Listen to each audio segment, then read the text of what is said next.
मित्रहरू, आज हामीले यस भिडियोमा जीवनमा परेका महत्त्वपूर्ण भनाइहरू राख्न गइरहेका छौँ। जुन चाणक्यको यो भनाइहरू हुन्। एकदमै धित लाग्ने भनाइहरू आज हामीले राख्न गइरहेका छौँ। चाणक्यको जीवनमा मेल खाएका भनाइहरू यो वास्तविक भनाइहरू हुन्। हामी यसरी सुरु गर्छौँ। कतै काममा पठाउने बेलामा नोकरको, दुःख आइपर्दा आफन्तको, आपतकालमा साथीको र धन सम्पत्तिको नाश भएको बेलामा पत्नीको परीक्षा हुन्छ। बिरामी पर्दा, दुःख पर्दा, अनिकाल पर्दा, शत्रुबाट सङ्कट आइपर्दा, राजाको नजिक र श्मशानमा जसले साथ दिन्छ त्यही नै बन्धु हुन्छ।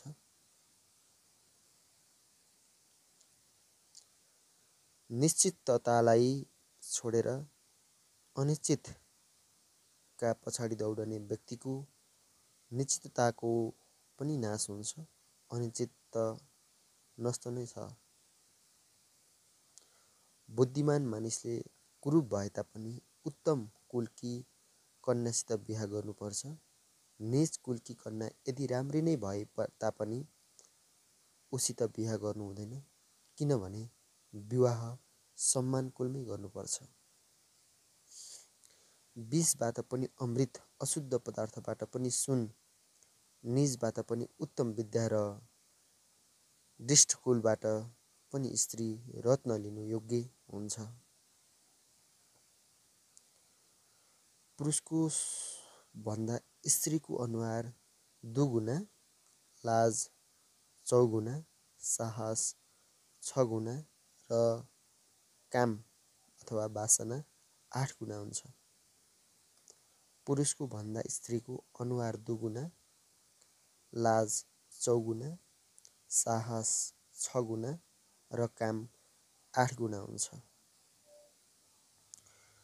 पुरुषको भन्दा स्त्रीको आहार 2 गुना, लाज 4 गुना, साहस 6 गुना र काम 8 गुना हुन्छ। जसको छोरा अधीनमा रहन्छ, पत्नी उसको इच्छा अनुसार हिँड्छे। जो थोरै सम्पत्तिमा पनि सन्तुष्ट रहन्छ, उसका निमित्त स्वर्ग यही छ। छोरो त्यति हो जो बाबुको भक्त छ। बाबु त्यति हो जसले पाल्न सक्छ। साथी त्यही हो जसमाथि विश्वास गर्न सकिन्छ र पत्नी त्यही हो जसबाट सुख प्राप्त हुन्छ। पछाडिबाट काम बिगारिदिने तर अगाडि हुँदा मिठो बोल्ने मित्रलाई मुखमा दुध र पेटमा विष भरिएको घैँटोलाई झैँ छाडिदिनुपर्छ।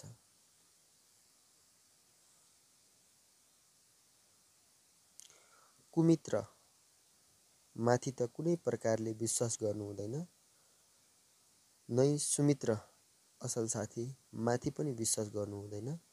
केही गरी मित्र रिसाएको खण्डमा उसले भित्री कुरा खोलिदिन्छ। मनले सोचेको कामलाई मुखले प्रकट नगर्नु, तर मन्त्रणा चिन्तनद्वारा त्यसको रक्षा गर्नु र गोप्य रूपमा नै त्यसलाई सफल तुल्याउनु। सबै पर्वतहरूमा माणिक हुँदैन, हरेक हात्तीको निधारमा मोती हुँदैन, सज्जन पुरुष सबैतिर भेटिँदैन र चन्दन सबै वनमा हुँदैन। एक श्लोक आधा श्लोक अर्थात् चौथाइ श्लोक नै किन नहोस्, प्रतिदिन सो ध्यान गर्नु उचित हुन्छ। दान अध्ययन आदि कर्मले व्यक्तिलाई सार्थक तुल्याउनुपर्छ। यसलाई व्यर्थमा जान दिनु हुँदैन। स्त्रीको बिछोड आफ्ना मानिसहरूबाट अनादर, तृष्णा, लडाइँलाई बाट बचेको शत्रु, लडाइँबाट बचेको शत्रु, नराम्रा राजाको चाकरी, दरिद्रता, अविवेकीहरूको सभा, यिनले आगो बिना नै शरीरलाई जलाइदिन्छन्। वेश्याले निर्धन पुरुषलाई, प्रजाले शक्तिहीन राजालाई, चराचुरुङ्गीले फल नभएको रुखलाई र पाहुनाले भोजन गरिसकेपछि घरलाई छोडिदिन्छन्। दुराचारी, कुदृष्टि राख्ने र खराब ठाउँमा बस्ने दुर्जन व्यक्तिको जोसँग मित्रता हुन्छ ऊ छिट्टै नष्ट भएर जान्छ।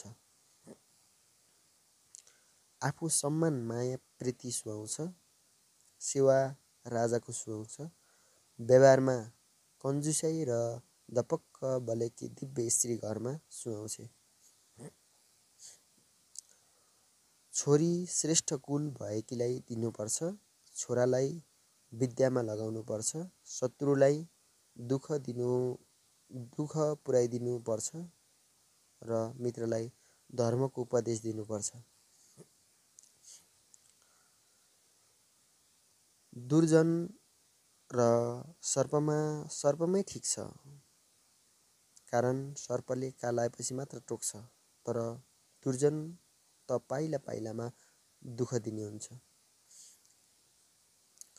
रूप र यौवनले परिपूर्ण ठुलो कुलमा जन्म लिए तापनि रूप र यौवनले भरिपूर्ण ठुलो कुलमा जन्म लिए तापनि विद्याहीन पुरुष सुगन्ध बिनाको पलासको फूलझैँ शोभाविहीन हुन्छ।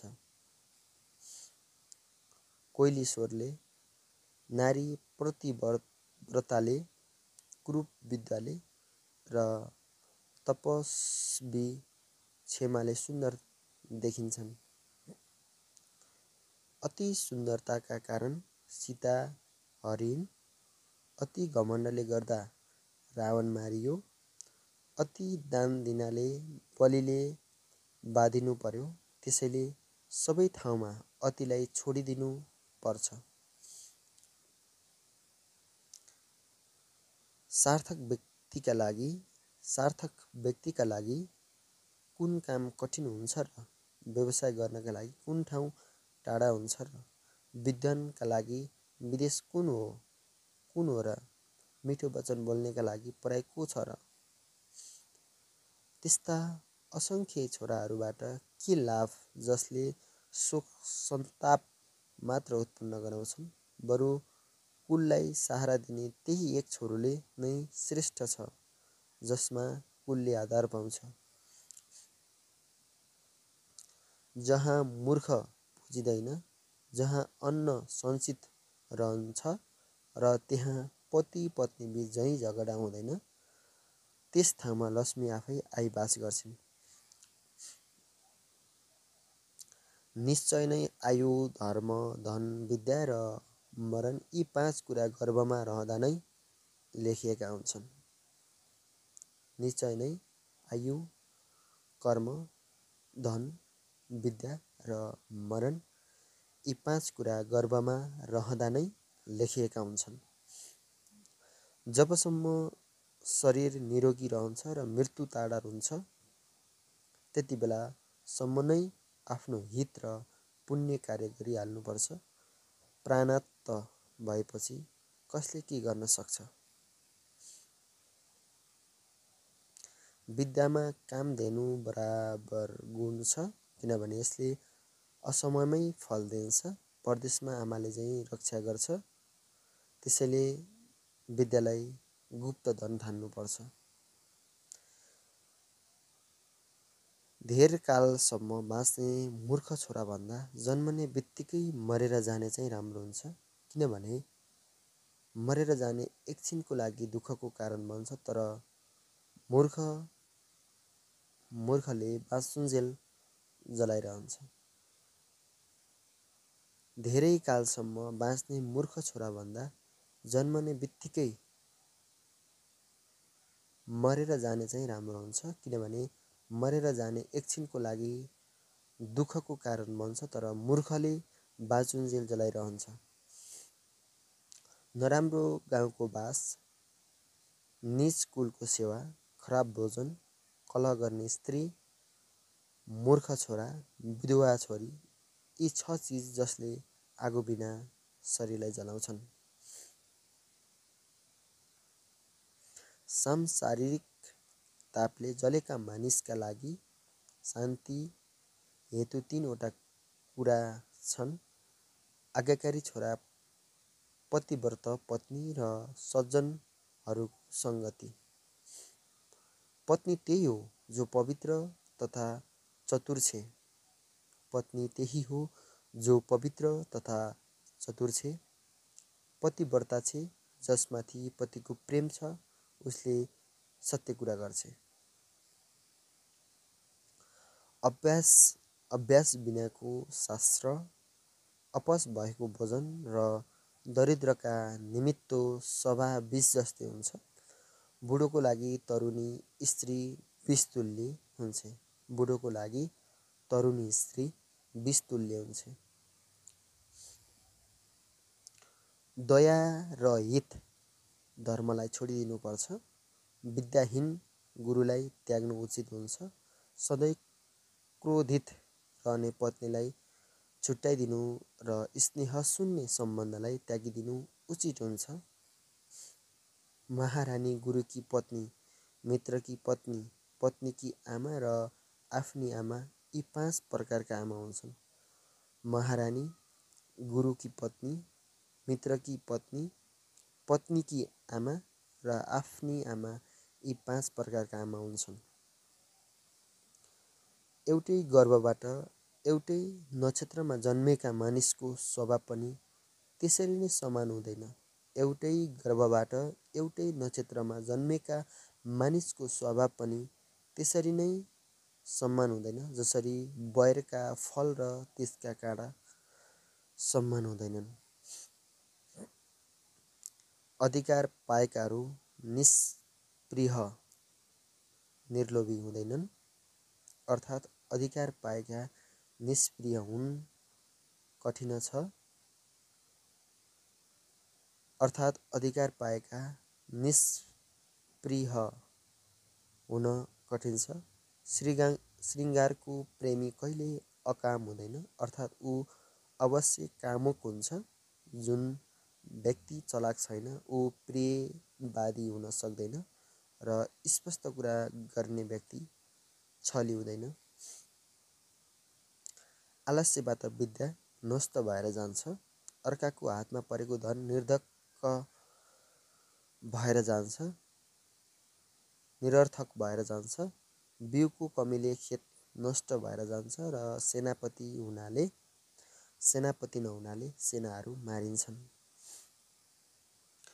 वेदमा भएको ज्ञानलाई अन्यथा सम्झने, शास्त्र र त्यसको आचरणको बारेमा व्यर्थ विवाद गर्ने, अनि सन्त पुरुषलाई अन्यथा बोल्नेले व्यर्थमा दुःख उठाउँछ। अर्थात् यसले ती वस्तु र व्यक्तिको केही बिगार्न सक्दैन। यो निश्चित छ, मनुष्य एक्लै जन्मिन्छ र मर्छ।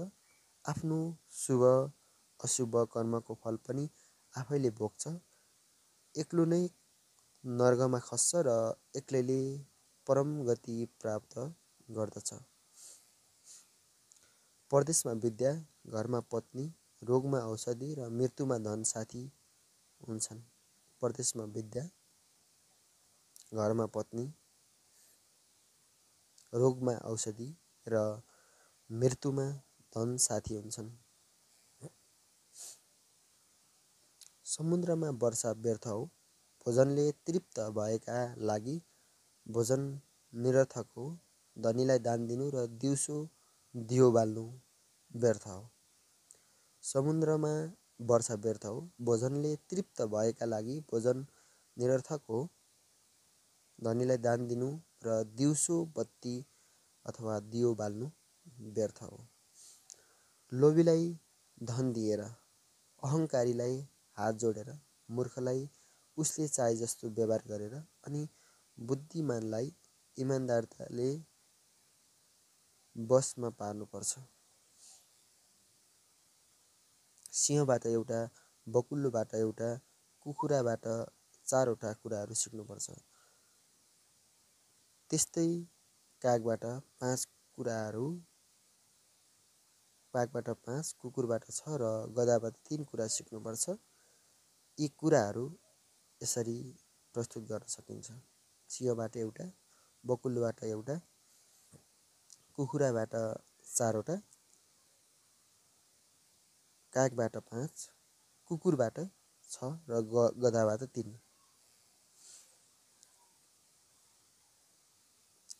काम सानो होस् या ठुलो, यसलाई हर तहरले गर्नुपर्छ। यसलाई सिंहको गुण सिक्नु भनिन्छ। विद्वान पुरुषले इन्द्रियबाट बसमा राखेका विद्वान पुरुषले इन्द्रियलाई बसमा राखेर देश, काल र बललाई राम्ररी बुझी बकुल्लाले चाहिँ सबै कार्यलाई साधोस्। ठिक समयमा उठ्ने, लडाइँमा तयार रहने,